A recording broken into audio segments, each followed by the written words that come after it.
Hey guys, Tyler from North Mountain Knives here. We're going to do another video in the Michael McDowell series today. We've already done carry or EDC knives. We've already done bushcraft / outdoors knives. Those videos have already been posted. Today we're doing paring knives. So paring knife, is a small or smaller kind of general purpose kitchen knife that you can do most small tasks with in the kitchen. So stop me if you heard this one before. In my lineup, I would recommend the Mountaintop Hunter as the pattern that we would use.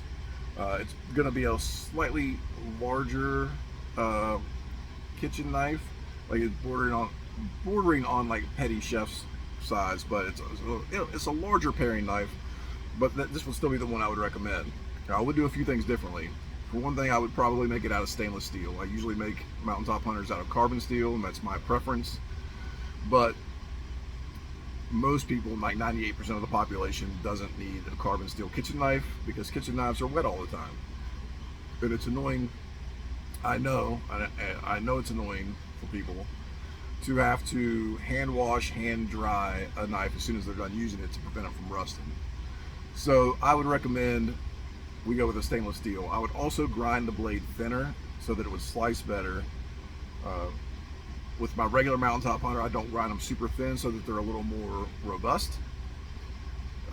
If you watch Clay Hayes' video where he is using my knife to put together the stuff he needs to make a friction fire, he's doing some rough stuff with that knife, and you wouldn't do that.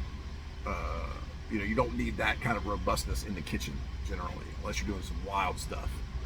So that's the first thing that I would say is was stainless steel, and then also I would grind it thinner. And that's really it. That's really all I would do. Obviously, if somebody wanted something different, we would work together to sketch something up and get a design made for them to make exactly what they wanted. But if you're just asking me, I'm recommending that one. Now, some other makers, okay? You can go check out Jeff Fader. I'll try to link all these guys in the Instagram posts, but Jeff Fader is GeoffFeder. Jeff Fader Knives, or Fader Knives, and he makes a paring knife. I believe he calls it the Alpine model. And he's a great maker, amazing maker. KH Daily Knives, Kyle Daly at KH Daily Knives, daily like every day, DAILY. Makes great knives. He has a paring. The guys that I'm mentioning now are mostly kitchen knife makers. So most of their models are kitchen knives. They all make paring knives. Another one you can look at is Nicholas Nichols Knives. He does some cool stuff. He actually has some knives that the handles are made out of wood from the deck of the USS North Carolina, which is pretty wild. And then Dogwood Custom Knives also. And Dogwood Custom Knives and KH Daily Knives do a podcast called Knife Perspective, which is if you're into knives and knife making, it's a good podcast. So there you go. So that's all I've got for you today.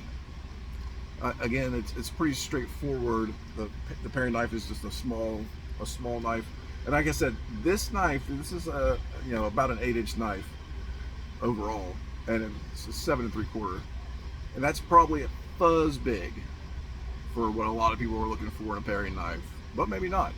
It just depends on what you want. So I appreciate you watching. You can find me at North Mountain Knives on Instagram and Facebook, northmountainKnives.com. My email is northmountainKnives@gmail.com. Feel free to reach out to me. Feel free to comment if you want to comment, like or dislike, whatever. And then I hope you all have a great day. Peace.